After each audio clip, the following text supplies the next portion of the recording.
MSLI TV، رہنمائی بدلتی دنیا کے لیے۔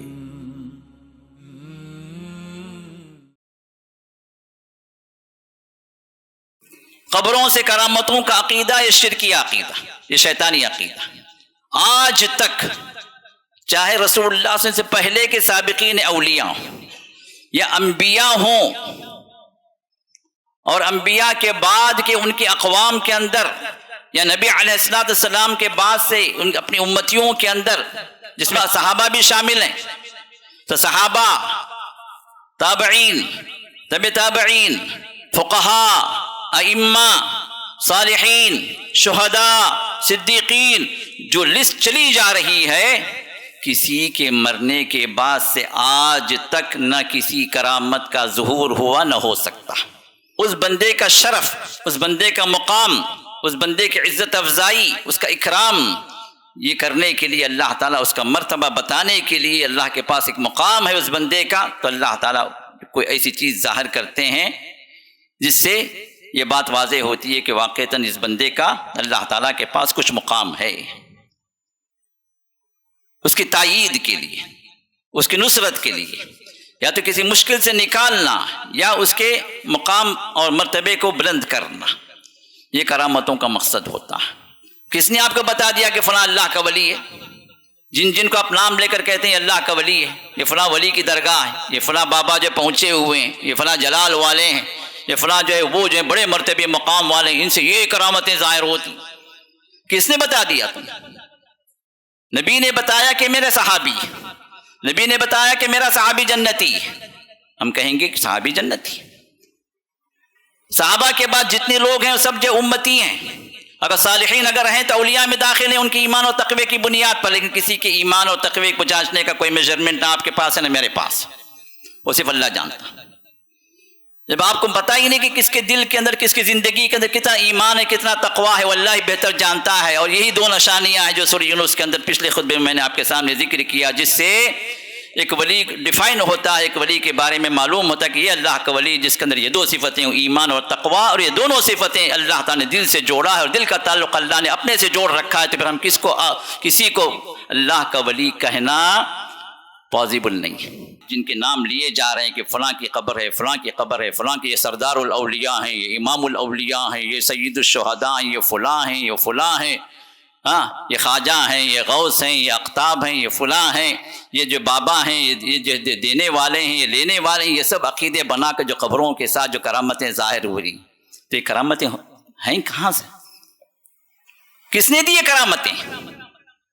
تو اللہ نے واضح کر دیا پہلے، ان یہ اللہ اسماء سمیتموها انتم وآباؤکم، یہ چند نام ہے جو تم نے گھڑ لیے ہیں، اور کوئی نہیں ہے، کچھ نہیں ہے وہاں پر، کسی کی خبر سے کچھ ظاہر ہونے والا نہیں، کھود کر دیکھو، چیلنج ہے، مٹی سے مٹی رہیں گے۔ پورے لوگوں کو جمع کیا، پوری قوم کو جمع کیا، آپ سب کے سامنے جو ہے اس کو سولی پر چڑھا کر کہا کہ بسم ربی ھذا الغلام، اس غلام کے، اس لڑکے کے رب کے نام سے میں تیر چلا رہا ہوں۔ تیر چلایا اور بچہ مر گیا۔ بچہ کیا مرا؟ پوری قوم آمنا برب الغلام، ہم اس غلام کے رب پر ایمان لے آئے۔ جس قوم کو بچانا چاہ رہا تھا، اپنی ربوبیت، اپنی الوہیت، اپنا تکبر اور رب دبدبہ جو رکھا ہوا تھا، پورا ملیا میٹ ہو گیا، پوری قوم ایمان لے کر، اور بچہ چاہ بھی یہی رہا تھا قوم ایمان پر آ جائے، اس ایک جان کی قربانی کے ذریعے سے پوری قوم ہدایت پر آ جائے۔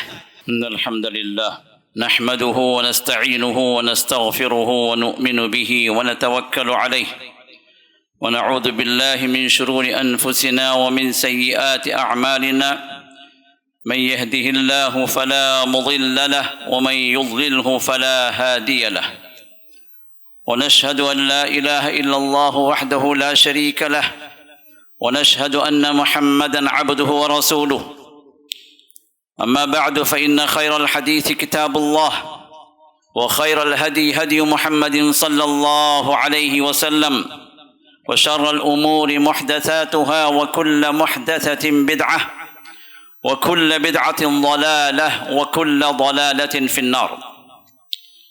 فقد قال الله تعالى في كلامه العزيز: وقالوا لن نؤمن لك حتى تفجر لنا من الأرض ينبوعا أو تكون لك جنة من نخيل وعنب فتفجر الأنهار خلالها تفجيرا أو تسقط السماء كما زعمت علينا كسفا أو تأتي بالله والملائكة قبيلا أو يكون لك بيت من زخرف أو ترقى في السماء ولن نؤمن لرقيك حتى تنزل علينا كتابا نقرأه قل سبحان ربي هل كنت إلا بشرا رسولا۔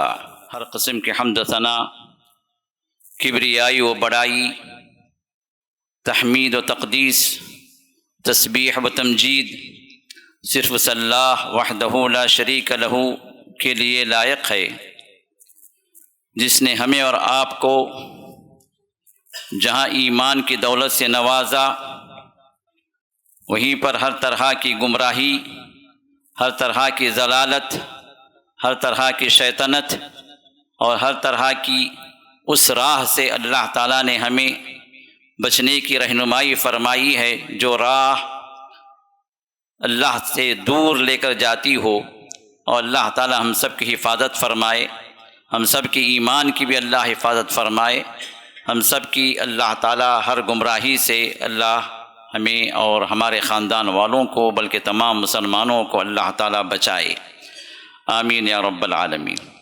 کروڑا درود و سلام ہو ہمارے اور آپ کے آخری پیغمبر جناب محمد رسول اللہ صلی اللہ علیہ وسلم پر، جنہوں نے ہمیں ہر طرح کی ہدایت والی راہ اور اس طرف لے جانے والی جتنی باتیں ہیں ان کی طرف آپ نے رہنمائی فرمائی، اور ہر طرح کی گمراہی سے اور اس طرف لے جانے والی جتنی باتیں ہیں ان سب سے آپ نے ہمیں بچانے کے لیے ہر طرح کی رہنمائی فرمائی۔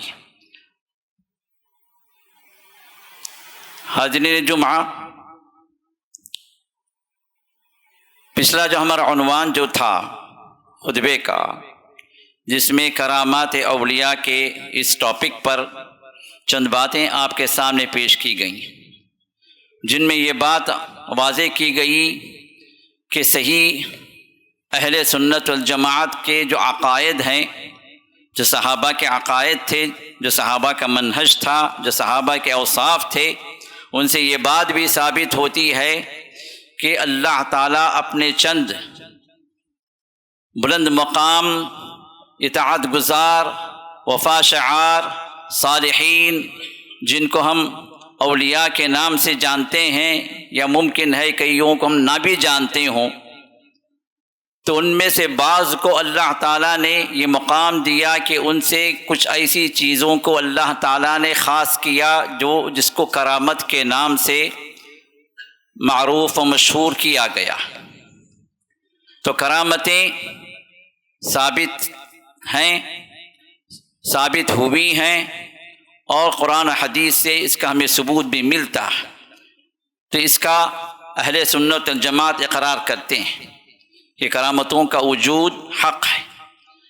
لیکن یہاں پر کچھ باتیں وہ ہمارے ذہن میں ہونی چاہیے کہ کرامت ہر ولی سے ہونا صادر نہیں، ہر ولی سے ہونا ضروری نہیں، کہ جس کی بھی جو بھی ولی ہو اس سے کرامت ظاہر ہو، کوئی ضروری نہیں۔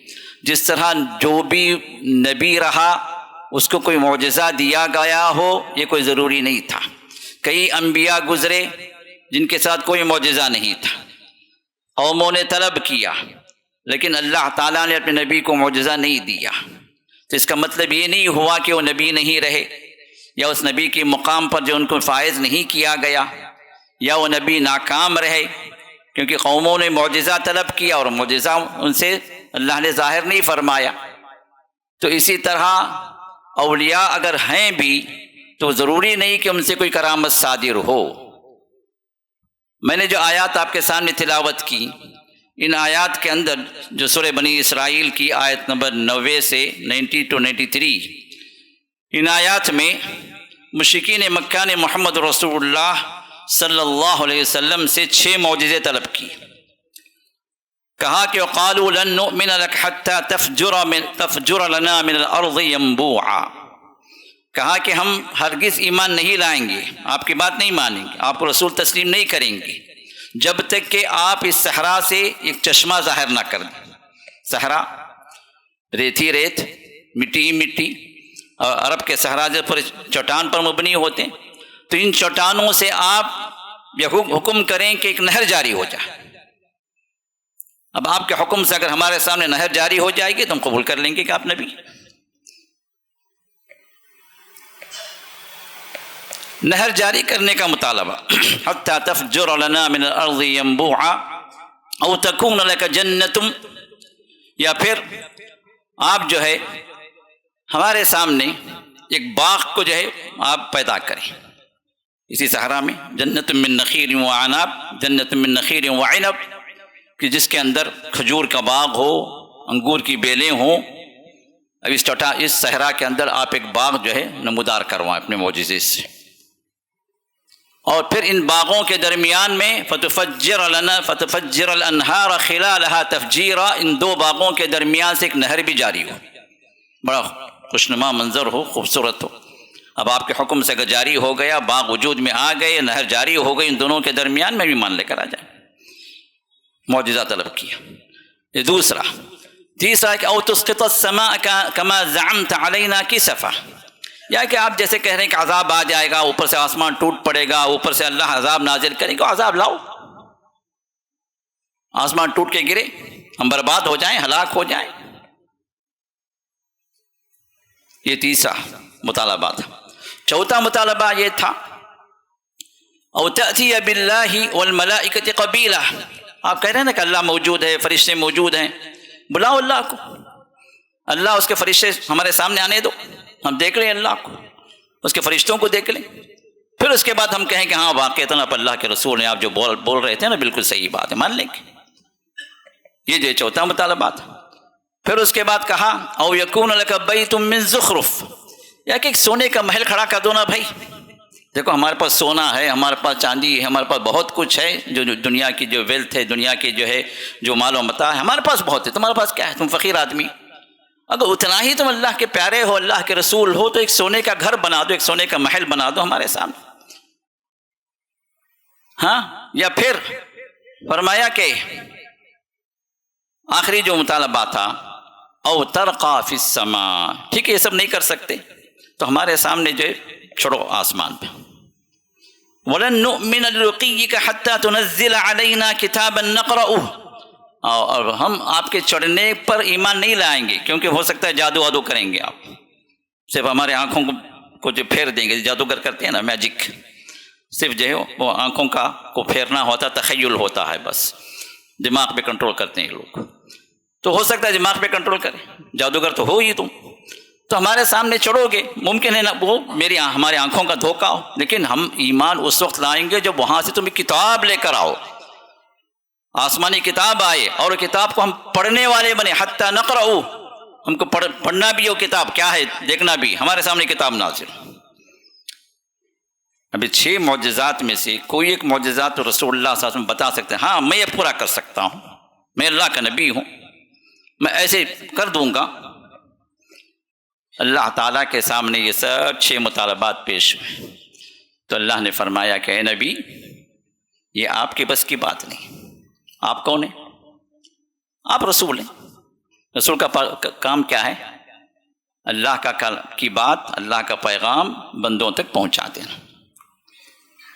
آپ نے معجزات کا دعویٰ نہیں کیا اور یہ لوگ آپ سے معجزات طلب کر رہے ہیں، اگر ہم چاہیں تم پورا کر دیں گے، لیکن آپ کا جو مقام ہے وہ یہ کہ آپ اپنے اعتبار سے، اپنی طاقت سے معجزات کو پورا نہیں کر سکتے۔ آپ انہیں جواب دیجئے، وہ جواب موجود ہے آیت نمبر 93 سورہ بنی اسرائیل، قل، اے نبی آپ کہیے، سبحان ربی، میرا رب تو ہر عیب سے پاک ہے، ہر کمزوری سے پاک ہے، تم 6 نہیں 600 مطالبات بھی کرو گے تو پورا کر دے گا، اس کے بس سے باہر نہیں ہے، وہ قادر مطلق ہے، ہر طاقت اس کے پاس ہے، لیکن تم مجھ سے مانگ رہے ہو نا، هل كنت الا بشر رسولا، میں تو ایک انسان ہوں، میں تو ایک انسان ہی ہوں، تمہاری طرح ایک انسان ہوں، ہاں میرا اور تمہارے درمیان میں جو فرق ہے، میں رسول ہوں، مجھ پر وحی آتی، مجھے پیغام دیا گیا، تم تک پہنچانے کے لیے مجھے جو اختیار کیا گیا ہے، اور وہ پیغام میں تم تک پہنچا رہا ہوں۔ مانو گے تمہارا فائدہ، نہیں مانو گے تمہارا نقصان ہے۔ ماننے میں بھلائی ہے جنتیں، نہ ماننے میں تمہارے لیے شر ہے، تمہارے لیے مصیبتیں ہیں، جہنم کی سزائیں ہیں، اور تم جس کو چاہے اختیار کر لو۔ معجزات نہیں دیے گئے، نبی ہیں، انبیاء میں سب سے بلند مقام ہے، امام الرسل، رسولوں کی امام، نبوت آپ سے ختم ہوئی، رسولوں میں سب سے پیارے، بلکہ مخلوق میں سب سے پیارے، اس کے باوجود بھی اللہ تعالیٰ چاہتا تو یہ معجزات دے دیتا، اس کے باوجود بھی اللہ تعالیٰ یہ بتانا چاہتے کہ تمہارے مطالبے پہ معجزہ نہیں دیا جائے گا۔ نبی کو بھی ہم معجزہ اس وقت دیں گے جب ہم مناسب سمجھیں گے۔ اسی طرح انبیاء کو ان کے مطالبے پر معجزہ بہت کم دیا گیا، اللہ چاہے تو دے دیں، چاہے تو نہ دیں۔ اور جس طرح میں نے کہا کہ کئی ایک انبیاء ایسے بھی گزرے جنہیں کوئی معجزہ نہیں دیا گیا، کسی معجزے کا ذکر ہی نہیں ملتا ہمیں۔ تو جس طرح انبیاء کو ان کے معجزات سے ان کی نبوت ثابت ہوتی ہے، اللہ نے یہ دلیل نہیں رکھی، یہ ایک اعزاز، ایک ان کے لیے کرامت ہوتی، ایک ان کا شرف بیان کرنا ہوتا، یہ اللہ کا نبی ہے۔ تو اسی طرح انبیاء کے بعد دوسرے جو صالحین ہیں انبیاء کے علاوہ، جو اللہ تعالیٰ کے محبوب ہیں، جو اللہ کے مطیع و فرما بردار ہیں، جو اللہ تعالیٰ کو ہمیشہ راضی کرنے کے لیے ان کے عقائد بھی رہے، ان کے اعمال بھی رہے، ان کا کردار بھی رہا، ان کے اخلاق بھی رہے، ہر چھوٹی چھوٹی چیز بھی اللہ کی رضامندی کو سامنے رکھ کر وہ کیا کرتے تھے، ایسے ایمان والے بندوں کے لیے اللہ تعالیٰ بعض وقت کچھ کرامتیں اللہ نے ظاہر فرمائی، اور بعض کے لیے، سب کے لیے نہیں۔ اب یہ کرامتیں یہ وہ چیزیں ہوتی ہیں جن کو خارق العادات کہا جاتا ہے، مطلب عام طور پر لوگوں کے تعامل میں یا عام لوگوں سے وہ چیز سرزد نہیں ہو سکتی، ایک عام انسان وہ نہیں کر سکتا، اس طرح کا کام ہوتا ہے جو عام لوگوں کو حیرت میں ڈال دے، بھئی کیسے ہوا، ہم تو نہیں کر سکتے، یہ بندے نے کیسے کر دیا۔ تو خارق العادات چیز، اور دوسری بات یہ ہے یہ اس سے صادر ہوگا جو اپنے ایمان کے اندر، تقوی کے اندر بلند مقام پر ہوگا، کیونکہ ولی کی پہچان اس سے پہلے آ گئی ہے آپ کے سامنے۔ ولی کون ہے قرآن کی روشنی میں؟ الذین آمنوا وکانوا یتقون، جو ایمان جو لے آئے، ایمان کے اندر بلند مقام جن کا ہوا، اور تقوی کے اندر بلند مقام جن کا ہوا، جو ہمیشہ اللہ سے ڈرتے رہے۔ تو اس مناسبت سے اللہ تعالیٰ اب ایک خارق العادت چیز، ایک ایسی چیز جو عام لوگ نہیں کر سکتے، عام لوگوں کے لیے وہ چیز حیران کن ہے، ویسی چیز ظاہر ہوتی ہے۔ اور یہ کیوں ظاہر ہوتی ہے؟ یا تو اس بندے کی کوئی مشکل ہے، اس مشکل سے اس کو نکالنا ہے، تو اللہ تعالیٰ حیران کن ایک ایسی چیز وہاں پر لے آتے ہیں جس سے وہ بندہ اس مشکل سے نکل جاتا، کرامت کے طور پر۔ یا پھر اس بندے کا شرف، اس بندے کا مقام، اس بندے کی عزت افزائی، اس کا اکرام، یہ کرنے کے لیے اللہ تعالیٰ اس کا مرتبہ بتانے کے لیے اللہ کے پاس ایک مقام ہے اس بندے کا، تو اللہ تعالیٰ کوئی ایسی چیز ظاہر کرتے ہیں جس سے یہ بات واضح ہوتی ہے کہ واقعتاً اس بندے کا اللہ تعالیٰ کے پاس کچھ مقام ہے، اس کی تائید کے لیے، اس کی نصرت کے لیے، یا تو کسی مشکل سے نکالنا، یا اس کے مقام اور مرتبے کو بلند کرنا، یہ کرامتوں کا مقصد ہوتا ہے۔ اور یہ کرامتیں جیسا میں نے کہا کہ ہر صحابی سے، ہر ولی سے ظاہر نہیں، اگر اس طرح کی اگر چیزیں اگر ہوتی تو اولیاء سے زیادہ بلند مرتبہ کن کا ہے؟ صحابہ کا۔ کیا ہر صحابی سے کوئی کرامت ظاہر ہوئی؟ جبکہ صحابہ کی تاریخ صحیح روایات سے بھری پڑی، لیکن بہت ہی کم 10-12 انشاءاللہ ہم ذکر کریں گے. 10-12 ایسے واقعات ہمیں ملتے ہیں صحابہ سے جن سے جو بعض کرامتیں ظاہر ہیں، اس سے زیادہ نہیں، جبکہ صحابہ 1,00,000 سے زائد تھے. 1,00,000 میں سے 10-12 کس گنتی میں؟ تو اس کا مطلب ہے کہ جن سے کرامت ظاہر ہوئی بس وہی مقام و مرتبے والا، اور جن سے نہیں ظاہر ہوئی وہ جو ہے بیکار رہے. تو کرامت کا کوئی تعلق کسی کی سچائی سے یا کہ کسی کے ولی ہونے سے ضروری نہیں، ایک اعزاز ہے کہ وقتی طور پر ان کو کسی مشکل سے نکالنے کی بات ہوتی ہے تو اللہ تعالیٰ نکال دیتے ہیں. جب ہر صحابی سے کرامت ظاہر نہیں ہوئی تو ہر ولی سے کرامت کیسے ظاہر ہوگی؟ ولی تو بہت بات کی چیز ہے، جبکہ صحابہ کی ہمارے پاس پہچان ہے، یہ صحابی، یہ صحابی، یہ صحابی، اس کے باوجود بھی ہر صحابی سے کرامت ظاہر نہیں ہوئی. جبکہ ولی جو ہمیں پتہ ہی نہیں کون ہے اللہ کا ولی، نام دے دیا گیا، ان هي الا اسماء سميتموها انتم وآباؤكم ما نزل الله بها من سلطان، ما انزل الله بها من سلطان. یہ تو صرف چند نام ہے جو تم نے رکھ لیے ہیں تمہارے باپ دادا نے، اس کے لیے کوئی دلیل اللہ نے نازل نہیں فرمائی. کس نے آپ کو بتا دیا کہ فلاں اللہ کا ولی ہے؟ جن کو آپ نام لے کر کہتے ہیں اللہ کا ولی ہے، یہ فلاں ولی کی درگاہ ہے، یہ فلاں بابا جو پہنچے ہوئے ہیں، یہ فلاں جلال والے ہیں، یہ فلاں جو ہے وہ جو ہے بڑے مرتبے مقام والے ہیں، ان سے یہ کرامتیں ظاہر ہوتی. کس نے بتا دیا تم؟ نبی نے بتایا کہ میرے صحابی، نبی نے بتایا کہ میرا صحابی جنتی. ہم کہیں گے کہ صحابی جنتی.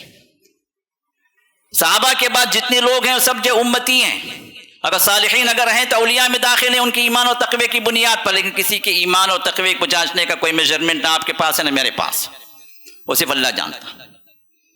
جب آپ کو پتہ ہی نہیں کہ کس کے دل کے اندر، کس کی زندگی کے اندر کتنا ایمان ہے، کتنا تقویٰ ہے، وہ اللہ ہی بہتر جانتا ہے. اور یہی 2 نشانیاں ہیں جو سورہ یونس کے اندر پچھلے خطبے میں میں نے آپ کے سامنے ذکر کیا، جس سے ایک ولی ڈیفائن ہوتا ہے، ایک ولی کے بارے میں معلوم ہوتا ہے کہ یہ اللہ کا ولی جس کے اندر یہ 2 صفتیں، ایمان اور تقویٰ، اور یہ دونوں صفتیں اللہ تعالیٰ نے دل سے جوڑا ہے، اور دل کا تعلق اللہ نے اپنے سے جوڑ رکھا ہے. تو پھر ہم کسی کو اللہ کا ولی کہنا پاسبل نہیں. اس کو یاد رکھیں، کسی کو متعین طور پر پرٹیکولر یہ اللہ کا ولی ہے، کیوں بھائی؟ ارے اس کی قبر سے کرامتیں ظاہر ہوتی ہیں، ارے اس کی زندگی میں فلاں فلاں کرامتیں. کیونکہ کرامت اس کا وائس ورثہ کیا ہے؟ شیطنت. یہ دونوں دیکھنے میں ایک ہوتی ہیں، لیکن دونوں کا ظہور جب کسی انسان سے ہوتا ہے تو وہاں معیار کیا ہوتا ہے کہ ایمان اور تقویٰ. اس کی زندگی ایمان اور تقوی سے لبریز ہے، بظاہر حقیقت اللہ بہتر جانتا ہے، تو ہم کہیں کہ یہ اللہ کے ولی سے کچھ کرامت ظاہر ہوئی ہے. لیکن اس کے کرامت کے ظہور کی وجہ سے وہ بندہ سچا ہے کوئی ضروری نہیں. ممکن ہے کہ بظاہر کوئی انسان جو ہے ہمیں جبے قبے سے، امامے صافے سے، داڑھی واڑی سے جو بڑا متقی پرہیزگار اور کے اندر سے جو شیطان کا وہ چیلا ہو، شیطان کو راضی کر کے کچھ اعمال بظاہر ایسے جو لوگوں کے سامنے ظاہر کر رہا ہو کرامت کی شکل میں، جو بظاہر ہم سمجھ رہے ہوں کرامت ہو لیکن حقیقت میں وہ شیطان کا پجاری ہو، باطن کچھ اور. اسی وجہ سے ظاہر و باطن اس کا علم رکھنے والا صرف وہ اللہ جو علیم و خبیر ہے، اور اپنے ان کچھ بندوں سے جو اس وقت کرامت کے محتاج ہوتے ہیں تو کرامت ظاہر کر دیتے ہیں. اور یہی چیزیں سابقین کے اندر بھی آئیں. رسول اللہ صلی اللہ علیہ وسلم کے دور سے پہلے بھی کچھ ایسی شخصیات کا ذکر آتا ہے قرآن کے اندر بھی اور احادیث کے اندر بھی، جن سے کچھ ایسے کام صادر ہوئے جو کرامات کے اعتبار سے ہم جانتے ہیں، لیکن وہ انبیاء نہیں تھے.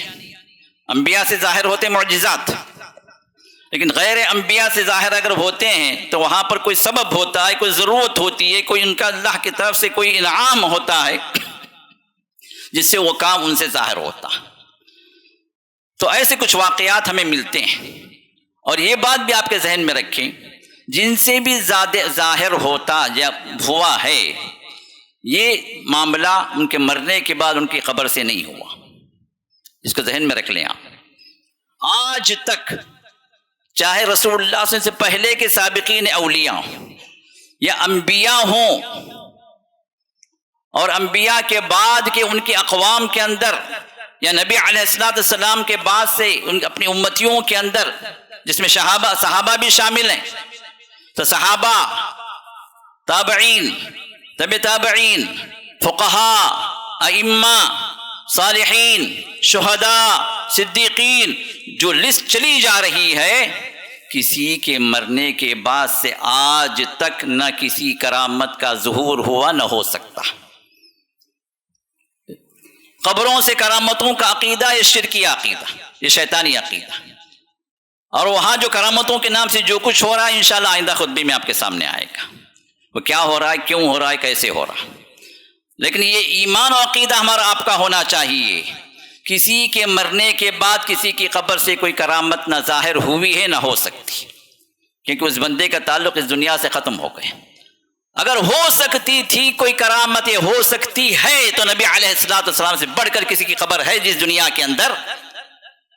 بولو، رسول اللہ صلی اللہ علیہ وسلم کی قبر سے بڑھ کر کوئی بلند مقام کسی اور قبر کا ہو سکتا ہے اس سرزمین پر؟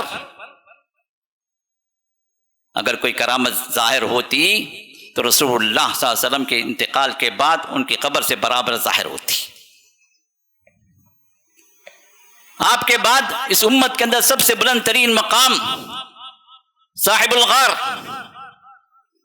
ابو بکر صدیق رضی اللہ تعالی عنہ، جن کا ذکر اللہ نے قرآن میں کیا ہجرت کے موقع پر، جن کا بلند مرتبہ صحابہ تسلیم کرتے تھے کہ ہم میں سے سب سے زیادہ بلند مقام پر صحابہ کے درمیان میں ابو بکر تھے۔ ابو بکر کے بعد ہم کہتے تھے عمر، عمر کے بعد ہم کہتے تھے عثمان۔ یہ مراتب تھے صحابہ کے، پھر اس کے بعد ہم خاموش ہو جاتے تھے۔ ابو بکر اور عثمان نبی علیہ السلام کے ساتھ مدفون ہیں۔ زیارت کے لیے جب آتے ہیں زیارت مسجد نبوی کے لیے، تو وہاں پر نبی علیہ السلام کی قبر اپنے صاحبین کے ساتھ موجود ہے۔ کیا آج تک کوئی کرامت ظاہر ہوئی ان کی قبروں سے؟ جب نبی کی قبر سے کوئی کرامت ظاہر نہیں ہو سکتی، نہ ہوئی ہے، نہ ابو بکر جیسے شخصیت جو بلند ترین مقام ہے اس پوری امت کے اندر، اولیاء کے ولی ہیں، سردار الاولیاء، سردار الصحابہ، صحابہ کے درمیان میں سب سے بلند ترین مقام، آج تک کوئی کرامت ظاہر نہیں۔ عمر نبی کے درجے پر پہنچتے رہ گئے، کیونکہ اللہ کے رسول نے فرمایا کہ میرے بعد کوئی نبی ہوتا تو عمر ہوتا، لیکن نبی کا سلسلہ ختم ہو گیا۔ ایسی شخصیت سے کرامت ظاہر ہو سکتی تھی، لیکن آج تک نہیں ہوئی، نہ ہوگی۔ کس صحابی کی قبر سے کون سی کرامت ظاہر ہوئی آج تک؟ کبھی سوچا ہم نے؟ نہ کسی نبی کی قبر سے آج تک کوئی کرامت ظاہر ہوئی، نہ کسی صحابی کی قبر سے آج تک کوئی کرامت ظاہر ہوئی۔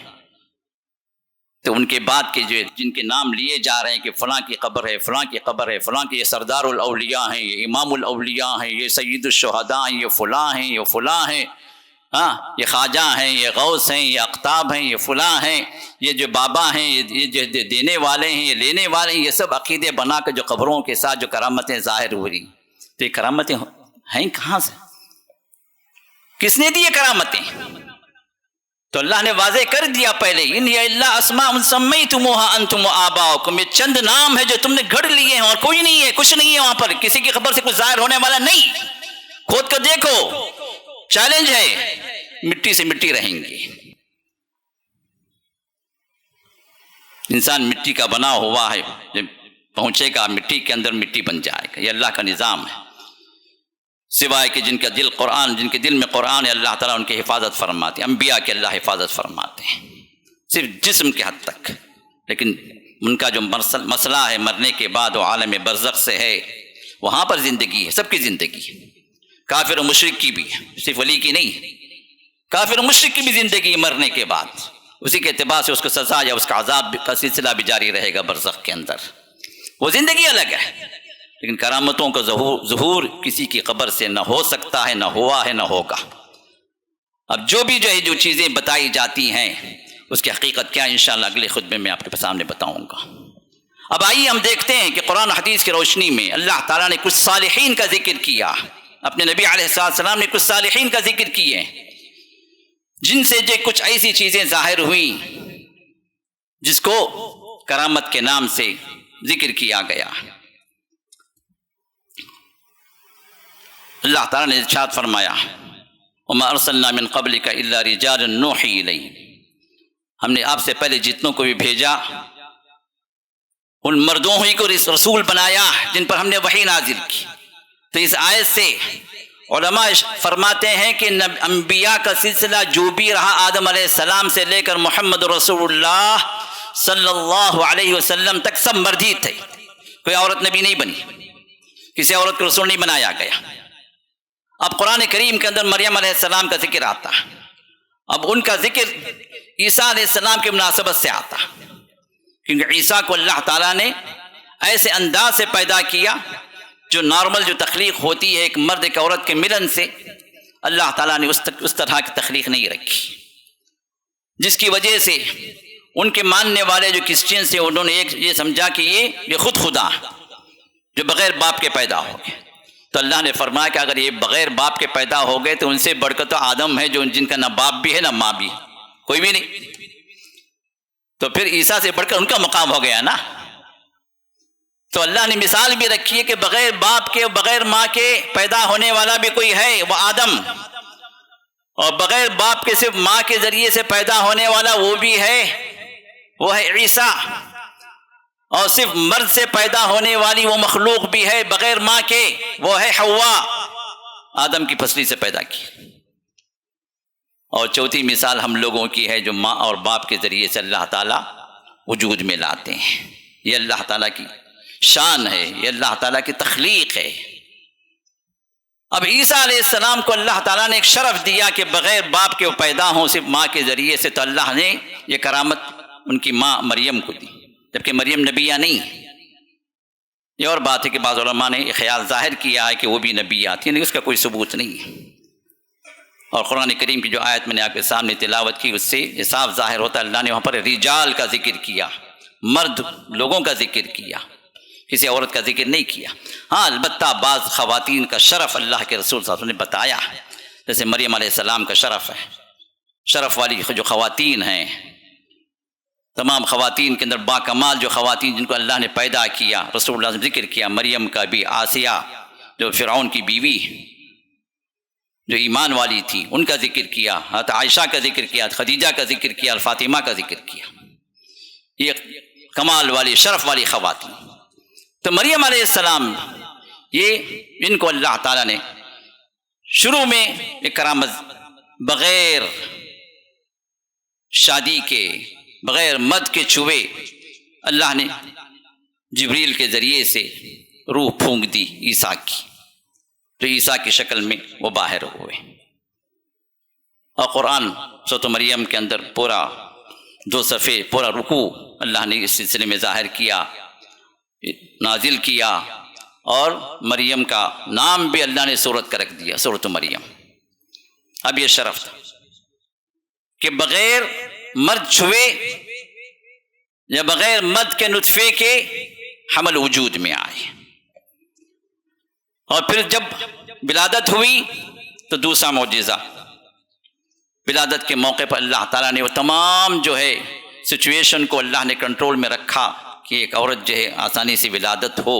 ولادت کے بعد چونکہ وہ تنہا تھی تو ان کے لیے غذا کا سورس کیا بنے، تو لَوْهُزِّي إِلَيْكِ بِجِذْعِ النَّخْلَةِ تُسَاقِطْ عَلَيْكِ رُطَبًا جَنِيًّا، تو وہاں پر اللہ تعالیٰ نے سایہ دار درخت بھی بنا دیا، اور پکے ہوئے کھجور بھی اللہ تعالیٰ نے ان کے سامنے ٹہنیوں کے شکل میں گرا دیے تاکہ ہاتھ ہلا کر وہ کھجور گر پڑے ہاتھ ہلانے سے اور کھانے لگی۔ اور پانی کا نہر بھی اللہ نے نہر بھی وہاں پر جاری کر تاکہ پانی بھی ان کو جو ہے سیرابی ملے، یہ اللہ کا انتظام، یہ دوسری کرامت ہے۔ اور تیسری کرامت جب واپس آئے تو تہمت لگی، یہ پتہ نہیں کس کے ساتھ منہ کالا کر کے آئی ہے بچے کو لے کر، قوم کے اندر بڑے بڑے بہتان الزامات ان پر لگائے گئے قوم والوں نے۔ فاشارت الیہ، تو اللہ کے حکم سے انہوں نے کہا کہ مجھے نہیں پتہ، بچے سے پوچھ لو۔ تو بچے کو اللہ نے بولنے رکھ دیا، تو عیسیٰ علیہ السلام فی المہد صبیہ، ابھی گہوارے میں ہیں اور شیرخوار بچے ہیں، بولنے لگے۔ قالوا کیف نکلم من کان فی المہد صبیہ قال انی عبد اللہ، قوم نے کہا کہ بچے سے ہم کیا پوچھیں، بچہ کون سا بولنے والا ہے؟ ابھی یہ بول ہی رہے ہیں، بچہ بولنے لگا انی عبد اللہ، میں تو اللہ کا بندہ ہوں، اللہ کے حکم سے پیدا ہو، اللہ مجھے نبی بھی بنائیں گے، لوگوں کی اصلاح کے لیے اللہ مجھے کتاب بھی دیں گے، پھر یہ معجزہ ظاہر ہو۔ تو یہ بھی عیسیٰ کا بولنا حقیقت میں نبی کا معجزہ تھا، لیکن اس وقت عیسیٰ نبی نہیں تھے، لیکن مریم کی کرامت تھی۔ تو تین کرامتیں اللہ تعالیٰ نے مریم علیہ السلام کے سلسلے میں اپنے کلام پاک کے اندر ذکر کیا۔ اسی طرح مریم علیہ السلام کو اس حمل سے پہلے بھی جب وہ عبادت گزار تھی، عبادت میں لگی رہتی تھی، ان کے لیے خاص کمرہ بنا دیا گیا، اس محراب کے اندر سے عبادت خانے کے اندر جب ہوا کرتی تھی تو ان کے خالو جو زکریا، ان کے خالو جو نبی تھے، وہ آتے تھے ان کی خبرگیری کے لیے، ان کی حاجت روائی کے لیے، ان چیزوں کی ضرورت ہے پوچھنے کے لیے۔ جب آ کر دیکھتے تو پہلے سے وہاں پر چیزیں موجود ہیں، پہلے سے وہاں سے کھانے پینے کا سامان موجود ہے، اور وہ پھل موجود ہوتے تھے جو پھل اس موسم کے اندر کہیں نہیں ملتے تھے، پورے فلسطین کے اندر کہیں اس کا وجود نہیں تھا۔ ویسے پھلوں کو دیکھ کر زکریا علیہ السلام پوچھتے تھے کہ مریم انا لکی ھذا، یہ آئے کہاں سے، یہ تو کہیں ہے ہی نہیں۔ قالت هو من عند اللہ، تو وہ کہتی یہ تو اللہ کی طرف سے، یہ رزق اللہ کا، اللہ پہنچا رہے۔ تو یہاں پر ایک اور چیز ظاہر ہوتی ہے، زکریا علیہ السلام کو جو اولاد نہیں تھی، بڑھاپے کی عمر تک پہنچ گئے تھے، مایوس ہو چکے تھے کہ میری اب کوئی اولاد ہونے والی نہیں، میں تو بوڑھا بھی ہو گیا، میری عورت بانجھ بھی ہے، اب تو اولاد کا کوئی سلسلہ ہے ہی نہیں۔ لیکن جب یہاں پر بے موسم کا پھل مریم علیہ السلام کے کمرے میں جب دیکھا کرتے تھے تو انہیں اللہ کی قدرت پر اور یقین آ جاتا تھا۔ ہنالک دعا زکریا ربہ، تو وہاں پر زکریا نے اللہ سے دعا کی، یا اللہ جب تو مریم کو بے موسم کا پھل دے سکتا ہے کہ میں بے موسم والا اولاد کے اعتبار سے میں بے موسم ہو گیا ہوں، تم مجھے اولاد دے سکتا ہے، دے دے۔ مریم کے اس کرامت پر زکریا علیہ السلام کی یہ سوچ بدلی، یہ فکر وہاں پر ظاہر ہوئی کہ اللہ تو قدرت کا مالک ہے، جب مریم کو دے سکتا ہے وہ پھل جو موسم کے اندر نہیں ہے، اور میں بے موسم ہو گیا ہوں، اولاد کے لحاظ سے بوڑھا ہو گیا ہوں، میری عورت بانجھ ہو چکی ہے، لیکن تو چاہے تو مجھے اولاد دے سکتا ہے۔ قال رب هب لي من لدنك ذرية طيبة، اے اللہ ایک پاکیزہ اولاد مجھے دے دے، یرثنی ویرث من آل یعقوب، جو میرا بھی وارث بنے اور آل یعقوب کا بھی وارث بنے، نبوت کا سلسلہ جاری رہے، دعوت کا کام آگے بڑھتا رہے، اے اللہ ایک ایسا وارث دے دے۔ تو اللہ تعالیٰ نے پھر ان کو اولاد نصیب۔ تو یہ کرامتیں مریم علیہ السلام کے سلسلے میں اللہ نے ذکر فرمایا اپنے کلام پاک کے اندر، سورہ بقرہ کے اندر بھی ہے، اور سورۃ المائدہ کے اندر بھی ہے، سورہ مریم کے اندر بھی ہے، اور بھی بعض سورتوں کے اندر اس کا ذکر آیا۔ اصحاب کہف کے سلسلے میں تو پتہ ہے اصحاب کہف کا واقعہ، جب نبی علیہ السلام سے پوچھا گیا یہود کے ذریعے سے کہ وہ اصحاب کہف کیا ہیں جن کا ذکر ہم اپنی کتابوں میں پاتے ہیں، کون لوگ ہیں، کیا ہیں، کیا قصہ ہے، تو رسول اللہ کو تو نہیں پتا تھا۔ اللہ کے رسول صلی اللہ علیہ وسلم نے فرمایا کہ میں کل بتا دوں گا۔ اب چونکہ جبریل آیا کرتے تھے تو رسول اللہ صلی اللہ علیہ وسلم کے ذہن میں بات تھی کہ جبریل آئیں گے تو میں پوچھ لوں گا اور میں پوچھ کر ان کو بتا دوں گا، لیکن انشاءاللہ نہیں کہا، اگر اللہ چاہے تو میں کل بتاؤں گا۔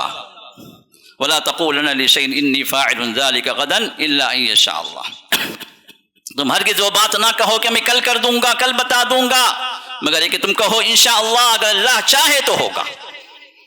نبی علیہ السلام کی زبان سے کلمات نہیں نکلے انشاءاللہ کہ تو رب نے اپنی وحی کو روک دیا۔ جبریل آئی نہیں، آئیں گے تو نہ پوچھیں گے، آئے نہیں۔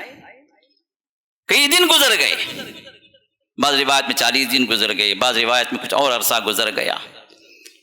کئی دن کے بعد جب جبریل آئے تو ان آیات کو لے کر آئے جس کے اندر کہف کا واقعہ بھی تھا، اور یہ اللہ کے رسول کی تنبیہ بھی تھی کہ اللہ کے رسول اگر آپ کچھ کرنے کا ارادہ ظاہر کرتے ہیں تو ہم پر انشاءاللہ کہیں۔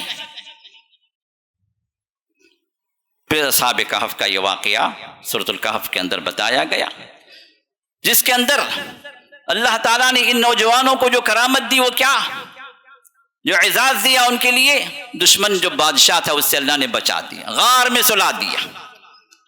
اور غار میں سوئے بھی کیسے؟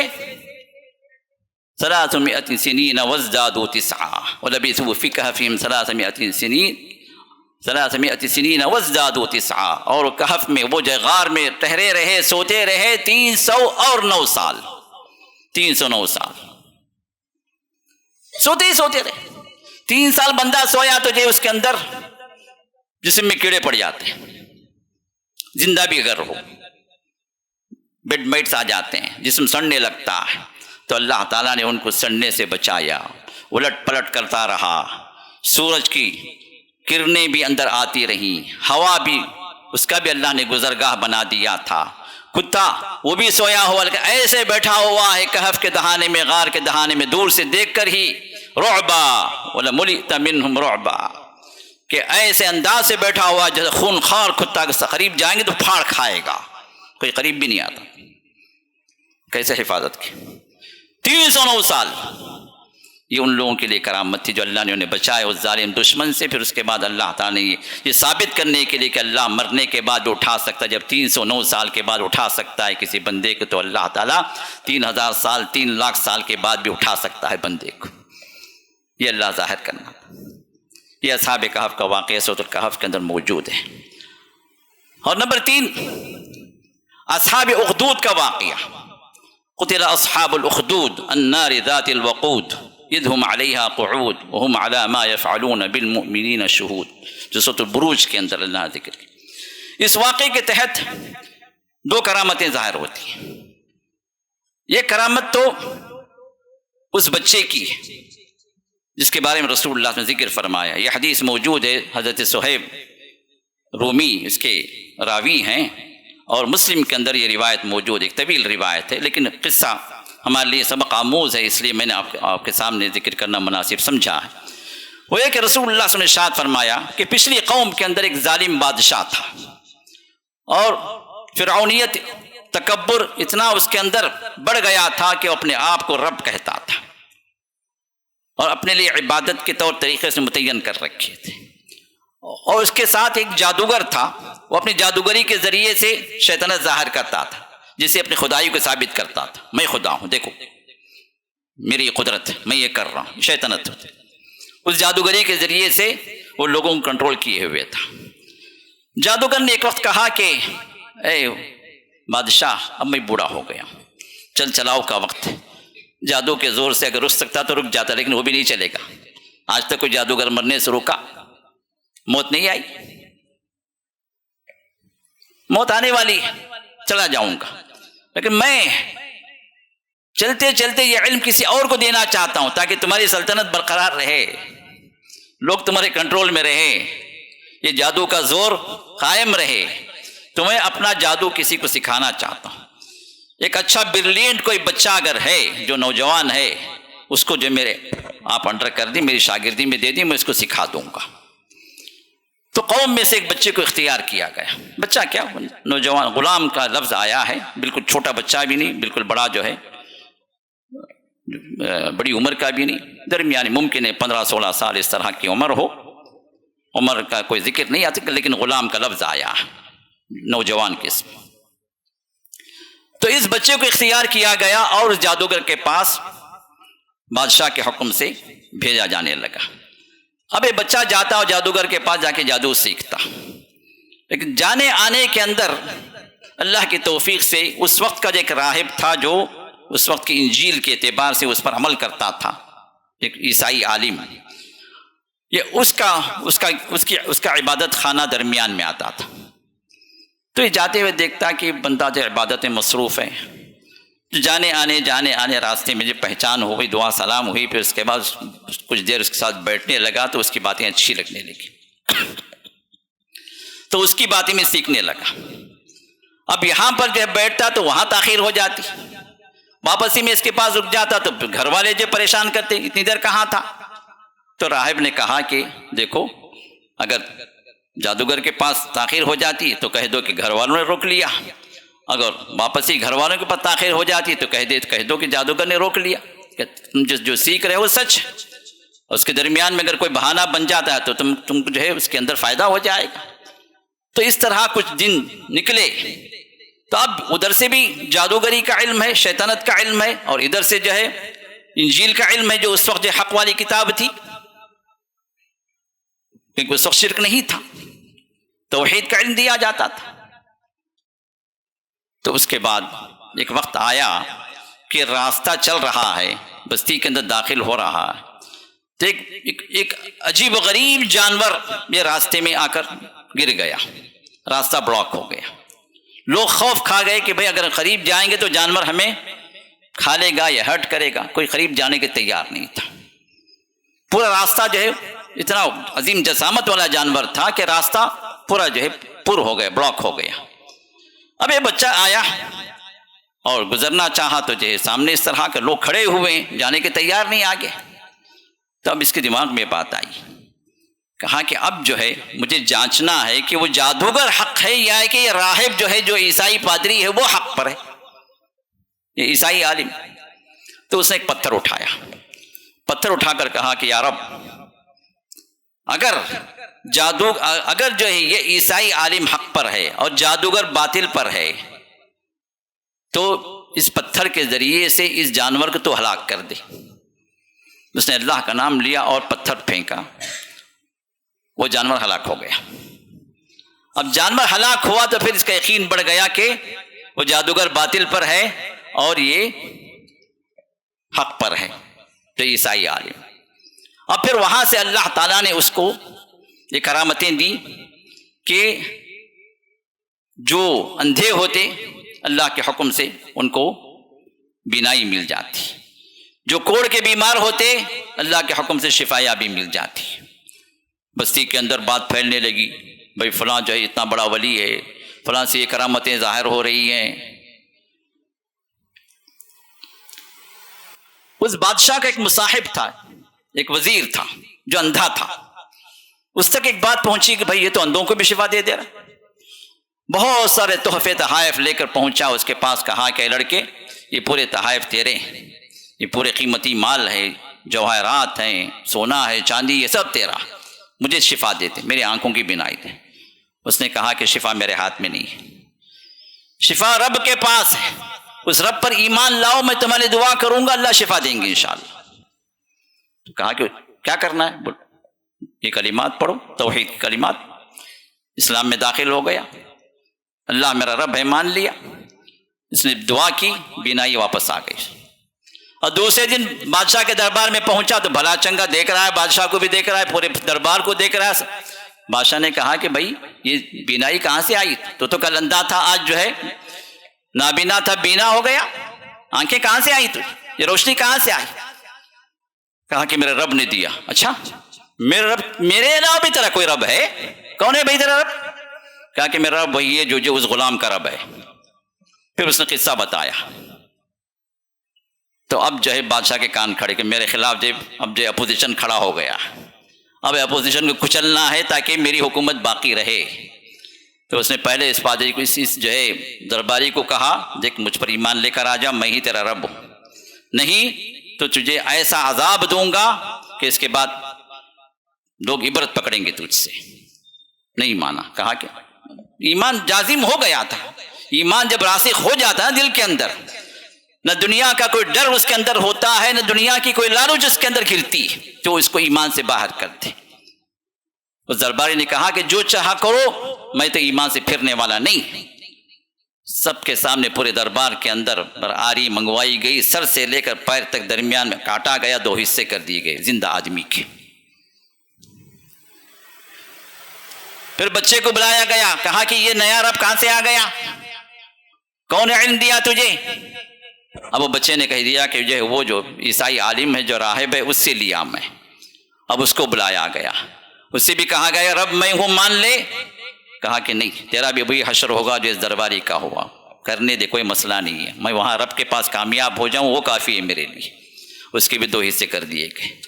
اس کے بعد بچے سے کہا گیا کہ دیکھ 2 کا حشر ہو گیا، اب تیسرا تیرا نمبر ہے، تو چھوٹا سا، زندگی بہت آگے کی ہے، ابھی بہت دیکھنا باقی ہے، لوگ کرتے ہیں نا کام، ابھی عمر ہی کیا ہے، کیا دیکھا ہے بچہ نے، کیا مزے لیا، کیا اب تک جو اس کی جو دنیا جو اس کو ملی ہے، تھوڑا سا انجوائے کرنے دو. چھوڑ دیتے ہیں ماں باپ، بھائی بچہ ہے انجوائے کرنے دو. بعد میں آخر میں جب 60 ہو جائیں گے، 65 ہو جائیں گے، قبر میں پیر لٹک جائیں گے، تو پھر وہاں پر توبہ اللہ کر کے مسجد پکڑ لیں گے.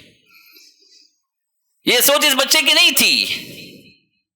اس بچے نے کہا کوئی مسئلہ نہیں، جو چاہے کر، میرا رب وہی ہے جس نے تجھے بھی پیدا کیا، مجھے بھی پیدا کیا، اور اس سے ہٹنے والا میں نہیں ہوں. پھر اس بچے کو جو ہے کہا کہ ابھی 2 کا تو حشر ہوا، اس سے وہ جو ہے کچھ ٹس سے مس نہیں ہوا. وہ چاہ رہا تھا کہ بچے کے ذریعے سے وہ یہ سمجھ جاتی ہے جادوگری ہے جو بچہ کر رہا. اس بچے کو کنٹرول کر کے وہ اپنی حکومت کو بڑھانا چاہ رہا تھا. تو بچے کو مارنا جو ہے اس کا مقصود نہیں تھا، ورنہ اس کو بھی جاری سے جو چیر دیتا. اب اس بچے کو ڈرانا مقصود تھا. اب اس نے کہا کہ دیکھو اس کو لے جاؤ میرے ملک کے اندر سب سے اونچی جو پہاڑی ہے وہاں لے کر جاؤ، وہاں سے گراؤ اس کو. اب وہاں جب لے کر پہنچے تو اس بچے نے دعا کی، اللہم اکفنیہم بما شئت. اس کو یاد رکھیں، یہ بہت مختصر سے کلمات ہیں لیکن بہت ہی مؤثر کلمات ہیں جو حدیث کے ذریعے سے ثابت ہیں. جو بھی آپ کا دشمن ہے اس کو زیر کرنے کے لیے، اگر آپ حق پر ہیں وہ باطل پر ہیں، وہ ظالم ہے اور آپ مظلوم ہیں، تو پھر یہ کلمات کام کریں گے انشاءاللہ. اللہم اکفنیہم بما شئت، اے اللہ ان سے تم مجھے کافی کر دے، بچا لے جس طرح سے تو بچانا چاہتا ہے. جو ذریعہ تو اختیار کرنا کرے لیکن مجھے تو بچا لے. ابھی کلمات جیسے ہی اس نے ادا کیے، مسلم کی اس حدیث کے اندر یہ واقعہ نقل کیا گیا، صحیح سچا واقعہ ہے. نبی علیہ السلام نے فرمایا پہاڑ کے اندر لرزہ طاری ہو گیا، اور جتنے لوگ تھے اس لرزے سے اس جو ہے اس پہاڑ کا کے اندر جو ارتھکویک جو آیا اس کے ذریعے سے مر گئے. اللہ تعالیٰ نے اس بچے کو بچا لیا، یہ بچہ واپس آ گیا. پھر اس نے کہا اس کو جو ہے ایک کشتی میں بٹھاؤ اور عین سمندر، 20 سمندر میں جا کے اس کو گرا دو. لے کر گئے تو وہاں پر اس بچے نے وہی کلمات پڑھے. یاد کر لیں ان کلمات کو، اللہم اکفنیہم بما شئت، اے اللہ تو جس طرح چاہے، جس ذریعے سے چاہے مجھے بچا لے اور ان کے شر سے مجھے حفاظت دے دے، تو کافی ہو جا. پانی کے اندر لرزہ آ گیا، سونامی، کشتی ڈوب گئی، لے جانے والے خود ڈوب گئے اور اس بچے کو اللہ نے باہر کر دیا. اب یہ پریشان، یہ تو ایسا بڑا جادوگر ہے، کوئی جادو نہیں چل رہا اس پر. تو بچے نے کہا تو مجھے مارنا چاہتا ہے؟ ایک ہی طریقہ. کہا کہ کیا طریقہ؟ طریقہ یہ ہے کہ مجھے لٹکا دے جھاڑ پر، تو درخت پر سولی پہ لگا دے، باندھ دے مجھے. اس کے بعد ایک تیر لے لے اور کہے بسم رب الغلام، اس لڑکے کے رب کے نام سے میں تیر چلا رہا ہوں. اللہ کا نام لے، اللہ کے نام سے تیر چلا، میں مر جاؤں گا. لیکن شرط یہ ہے کہ پوری قوم کو جمع کر، سب کے سامنے ہونا چاہیے. اب بچے کا اتنا جو ہے جادو بڑھ گیا، وہ نجات پانا چاہ رہا تھا کسی بھی طریقے سے. یہ بیوقوف نے کیا کیا، پورے لوگوں کو جمع کیا، پوری قوم کو جمع کیا، سب کے سامنے جو ہے اس کو سولی پر چڑھا کر کہا کہ بسم ربی ھذا الغلام، اس غلام کے اس لڑکے کے رب کے نام سے میں تیر چلا رہا ہوں. تیر چلایا اور بچہ مر گیا. بچہ کیا مرا؟ پوری قوم آمنا برب الغلام، ہم اس غلام کے رب پر ایمان لے آئے. جس قوم کو بچانا چاہ رہا تھا، اپنی ربوبیت، اپنی الوہیت، اپنا تکبر اور رب دبدبا جو رکھا ہوا تھا، پورا ملیا میٹ ہو گیا. پوری قوم ایمان لے کر، اور بچہ چاہ بھی یہی رہا تھا قوم ایمان پر آ جائے. اس ایک جان کی قربانی کے ذریعے سے پوری قوم ہدایت پر آ جائے. اب قوم اتنا پکا ان کا ایمان ہو گیا کہ وہ سب کو ڈرانے لگا، دیکھو میں سب کو جو ہے کھڈے کھود کر آگ لگا کے آگ میں جھونک دوں گا، باز آ جاؤ. اور ہم نے کہا کچھ بھی کر لے، ہم ایمان سے پھرنے والے نہیں. اصحاب الاخدود وہی ہے، کھڈے کھودے گئے، آگ بھڑکائی گئی، کئی دن جلائی گئی، بھڑکتی ہوئی آگ کے اندر ایک ایک کو پکڑ کے ڈالا گیا، کوئی ایمان سے پھرنے والا نہیں تھا. اور آخر میں ایک شیرخوار بچہ ماں سے لپٹا ہوا اس عورت کے سامنے اس عورت کو جو ہے اس کفر پر واپس لانے کے لیے پہلے جو بچے کو چھینا گیا تاکہ ماں کی ممتا جاگ اٹھے، ماں جو ہے کفر پر آ جائے، اللہ کے رب ہونے سے توبہ کر لے. تو بچہ کھینچا گیا ماں سے، ماں کا دل لرزنے لگا، کفر پر واپس پلٹنے کے لیے اندر سے جو ہے وسوسے پیدا ہونے لگے. بچہ کہہ اٹھا، بچہ بول پڑا، یا اماں اصبری، اے میری ماں صبر کر، صبر کر، تو ایمان پر ہے، ہماری ملاقات جنت میں ہوگی. اللہ اکبر. پھر اس بچے کو بھی ڈال دیا گیا، اس ماں کو بھی ڈال دیا. اور یہ واقعہ ہے جو اصحاب الاخدود کے نام سے سورۃ البروج میں اللہ تعالیٰ رکھا.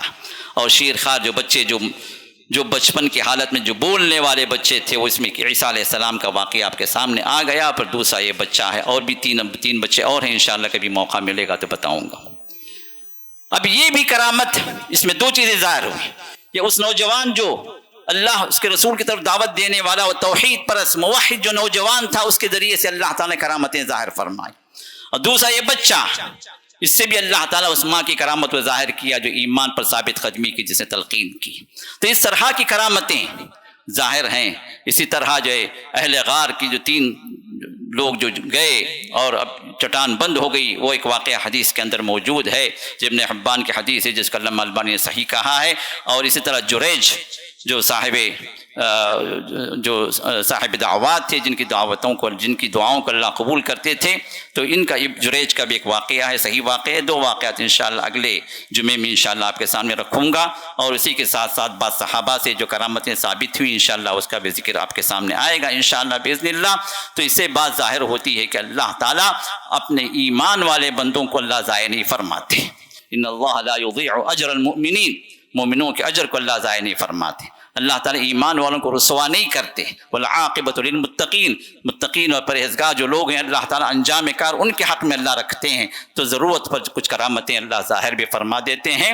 لیکن بات جو سمجھنے کی ہے کہ ہر ولی کے ساتھ کرامت کا جڑنا ضروری نہیں ہے، اور جس سے بھی کوئی چیز خارق عادت ظاہر ہو گئی، اس کا ولی ہونا ضروری نہیں ہے، جب تک کہ اس کی زندگی کتاب و سنت کے مطابق نہ ہو. اس پہچان کو رکھیے. انشاءاللہ اگلے درس میں، انشاءاللہ اگلے خطبے میں انشاءاللہ جو ہے آپ کے سامنے کچھ اور باتیں واضح ہوں گی اس سلسلے میں، تاکہ اور جو ہے وسیع انداز سے اور جو بہتر انداز سے ہم اس موضوع کو سمجھ سکیں. اور موجودہ دور کی جو شیطنتیں ہیں، جو شیطانی جو بھی جو شبیہ بازیاں ہیں جو قبروں سے ظاہر ہو رہی ہیں، لوگوں کے ایمان کو وہ جو ہے ملیا میٹ کر رہی ہیں، کفر کی طرف لے کے جا رہی ہیں لوگوں کے ایمان کو، ان سے ہم بچ سکیں، لوگوں کو بچا سکیں. انشاءاللہ اس سلسلے میں مزید باتیں انشاءاللہ اگلے جمعے میں آپ کے سامنے آئیں گی. جو کچھ ہم نے سنا، اللہ تعالیٰ اس کو سمجھنے کی اور اس پر عمل کرنے کی اللہ میں توفیق عطا فرمائے. ہر طرح کی گمراہی سے اللہ ہمیں اور آپ کو بچائے، اور ہر طرح کی ہدایت کی جو بھی باتیں ہیں اس کو سمجھنے کی، اس عمل کرنے کی اللہ سعادت نصیب فرمائے. آمین یا رب العالمین. بارک اللہ لنا ولکم فی القرآن العظیم ونفعنی وإياكم بالآيات والذكر الحكيم. الحمد لله على إحسانه والشكر له على توفيقه وامتنانه، وأشهد أن لا إله إلا الله وحده لا شريك له تعظيما لشأنه، وأشهد أن محمدا عبده ورسوله الداعي إلى رضوانه، صلى الله وسلم عليه وعلى آله وصحبه وإخوانه وسلم تسليما كثيرا كثيرا. أما بعد، فقد قال الله تعالى في شأن حبيبه وخليله: إن الله وملائكته يصلون على النبي يا أيها الذين آمنوا صلوا عليه وسلموا تسليما. اللهم صل على محمد وعلى آل محمد كما صليت على إبراهيم وعلى آل إبراهيم إنك حميد مجيد، وبارك على محمد وعلى آل محمد كما باركت على إبراهيم وعلى آل إبراهيم إنك حميد مجيد. اللهم أعز الإسلام والمسلمين وأذل الشرك والمشركين ودمر أعداء الدين واحم حوزة الإسلام يا أرحم الراحمين. اللهم فرج هم المهمومين من المسلمين ونفس كرب المكروبين وقض الدين عن المدينين واشف مرضانا ومرضى المسلمين المسلمين وارحم موتانا وموتاهم أجمعين برحمتك يا أرحم الراحمين. ربنا آتنا في الدنيا حسنة وفي الآخرة حسنة وقنا عذاب النار. إن الله يأمر بالعدل والإحسان وإيتاء ذي القربى وينهى عن الفحشاء والمنكر والبغي يعظكم لعلكم تذكرون. اذكروا الله يذكركم وادعوه يستجب لكم ولذكر الله تعالى أكبر وأقيموا الصلاة. السلام علیکم ورحمۃ اللہ وبرکاتہ.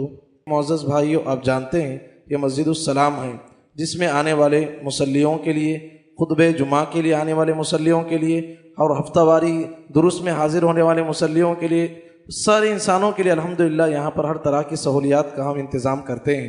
اور یہ مسجد السلام سے جڑا ہوا مدرسۃ السلام ہے جس میں طلباء پڑھتے ہیں. سارے طلباء کے مسائل کو بھی حل کرنا ہے. ایسے میں آپ حضرات سے گزارش ہے جاتے ہوئے اللہ کے راستے میں زیادہ سے زیادہ دے کر جانے کی کوشش کریں. جزاکم اللہ خیرہ. السلام علیکم ورحمۃ اللہ وبرکاتہ.